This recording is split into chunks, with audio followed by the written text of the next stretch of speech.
ఇంటి ముందు బైక్, చేతిలో కీస్ లేదా చేతిలో కార్, క్లచ్ మీద కాలు ఉంటే బ్రేకులు వేయకుండా స్పీడ్లో వెళ్తూ గాల్లో తేలుతున్నట్లు ఫీల్ అవుతున్నారా? రోజు వందల యాక్సిడెంట్లు, పోతున్న ప్రాణాలు, తీవ్రమైన గాయాలు. అయినా సరే మనకెందుకులే, మనకేంటిలే అంటూ పట్టించుకోకుండా, కనీసం ఆలోచించకుండా దారి తప్పుతూ దూసుకొని వెళ్తున్నారు. వీటి ఫలితం ఏంటో తెలుసా? నిండు ప్రాణాలు బలి.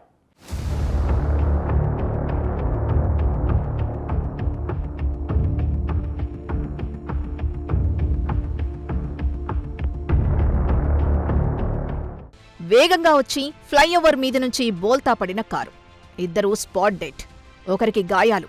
స్పీడ్గా వచ్చి డివైడర్ను ఢీకొట్టిన ట్రక్, అక్కడికక్కడే మరణించిన డ్రైవర్. స్పీడ్తో పడి ఉన్న బైక్ను గుద్దిన బైక్, రాపిడితో బస్సులో చెలరేగిన మంటలు, కాలి బూడిదైన ప్రయాణికులు, ఫుల్గా మద్యం సేవించి బైక్ డ్రైవింగ్ ఘటనలోనే కొన ఊపిరితో కొట్టుమిట్టాడుతూ మరణించిన వ్యక్తి, వెనక కూర్చున్న భార్య మరణం. ఇలా రోజుకు వందల్లో యాక్సిడెంట్ కేసులొస్తున్నాయి, ప్రాణాలు వదులుతున్నారు. అయినా సరే ఇంకా ఇంకా పెరుగుతున్నాయి ఈ యాక్సిడెంట్లు.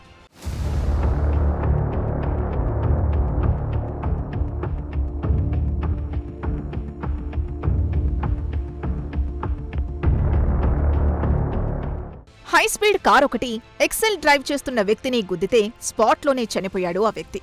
వెనక కూర్చున్న భార్యకు 2 కాళ్లు విరిగాయట. శ్రీ సత్యసాయి జిల్లా పరిగి మండలం చిన్నపల్లి క్రాస్ జాతీయ రహదారిపై జరిగింది ఈ ఘటన. దీంతో రామంజనప్ప అక్కడికక్కడే ప్రాణాలు కోల్పోతే, అతని భార్య రామాంజనమ్మ తీవ్ర గాయాలతో ఆస్పత్రిలో చికిత్స పొందుతోంది.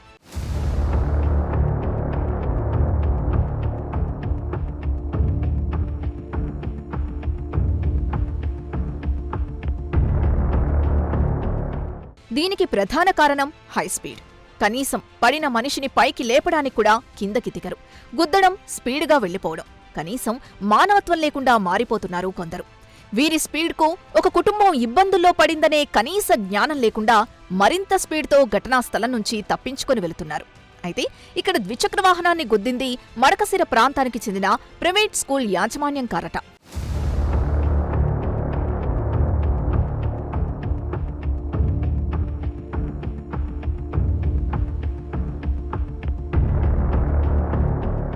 ఓ పాఠశాల రన్ చేస్తున్న యాజమాన్యం సమాజం పట్ల ఎంత బాధ్యతగా వ్యవహరించాలి? స్కూల్లో పిల్లలకు చదువుతో పాటు సమాజం పట్ల గౌరవం, భద్రత, సామాజికత నేర్పే స్కూల్స్ ఇలా నిర్లక్ష్యంగా ఉంటే ఇంకా మంచిని పెంచేదెవరు? బాధ్యతల్ని గుర్తు చేసేదెవరు? ఈ స్కూల్ కారు గురించి తెలిసి స్కూల్ వద్ద నిరసన తెలపడానికి వెళ్లే దారిలో పోలీసులు అడ్డుకొని తప్పు ద్విచక్ర వాహనం నడిపిన రామాంజనప్పదే అంటున్నారట. మాకు డబ్బులొద్దు, మా అమ్మ కాళ్ళు 2 విరిగిపోయాయి, కనీసం అమ్మకి మంచి హాస్పిటల్లో ట్రీట్మెంట్ ఇప్పించండి అంటూ న్యాయ పోరాటం చేశారు ఆ కుటుంబం. నివాసం ఉంటున్నాం సార్. చోలేమరి గ్రామం మా నాన్నది. మా భర్త చనిపోయిన తర్వాత అమ్మ నాన్న వచ్చి నా దగ్గరే ఉన్నారు. నిన్న పని ఉంటే మున్సిపల్ దీంట్లో సెక్రటరీ దగ్గర పని ఉంటే చోలేమరికి పోయినారు. చోలేమరికి పోయిన తర్వాత మళ్ళీ రిటర్న్ వచ్చేటప్పుడు 3:30కి బయలుదేరినారు. 3:30కి వచ్చినప్పుడు మడకసిర హైవే దగ్గర వాళ్ళు రోడ్డు క్రాస్ చేస్తున్నారంటే వీడు 100 స్పీడ్ లో వస్తున్నాడంట. 100 స్పీడ్ లో వచ్చి కారు 100 స్పీడ్ లో వచ్చి మా అమ్మ మా నాన్ని గుద్ది చేసుకుని ఈడ్చుకొని వెళ్ళిపోయినారు. మా నాన్న గాయాలతో అక్కడికక్కడే మృతి అయినాడు. మా అమ్మ కాలు చెయ్యి 2 ఇరిగినాయి. వాళ్ళు మా అమ్మతో మాట్లాడి ఏం జరిగిందని మాట్లాడి వీళ్ళు కేసు పెట్టించుకున్నారు. నాతో పిలిపించి గంట సేపు పిలిపించి కేసు పెట్టించుకున్నారు. పెట్టించుకున్న తర్వాత మళ్ళీ అన్ని వాళ్ళకి సపోర్ట్ మేము మీకు సపోర్ట్ గానే కేసు పెట్టించుకున్నామని మాట్లాడినారు. కానీ తప్పెవరిదంటే మా నాన్నదేనంట. 20-30 స్పీడ్ కంటే పోడు మా నాన్న. 20-30 స్పీడ్ కంటే పోడు. ఎక్సెల్ లో బండి అంటే భయం. అట్లా వాడు మా నాన్నే తప్పంటున్నారు వీళ్ళు. ఇప్పుడు నేను అడుగుతాను న్యాయం ఏమంటే, మమ్మల్ని ఇప్పుడు మేము పోతున్నాం ఏదో న్యాయానికి. మీరు ఎందుకు అడ్డుపోతున్నారు? మాకు పోలీస్ వాళ్ళు మా మీద రివర్స్ కేసు పెడతారు. మాతా స్కూల్ ఓనర్ అంట కార్ది, ఆయన దగ్గరికే మేము పోతున్నాం మా నాన్న తీసుకొని.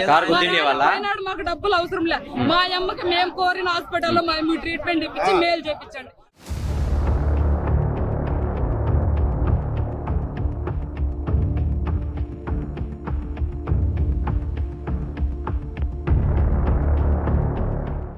హై స్పీడ్లు, రాంగ్ రూట్లు, మద్యం సేవించి డ్రైవింగ్, నిద్రలో డ్రైవింగ్, మీరు చేసే మిస్టేక్లు మీరు బలి అవ్వడం అటుంచితే రెక్కాడితే గాని డొక్కాడని ఎన్నో కుటుంబాలు రోడ్డున పడుతున్నాయి. దయచేసి రోడ్డు మీదకి బండితో వెళ్ళినప్పుడు జాగ్రత్త. మీ స్పీడ్కు ఫుట్పాత్ మీద నడిచే బాటసారులు కూడా కానరాని లోకాలకు వెళ్తున్నారు. జాగ్రత్త. మీ వల్ల మరిన్ని కుటుంబాల్లో విషాదం నింపకండి, వారి శోకానికి కారణమవ్వకండి.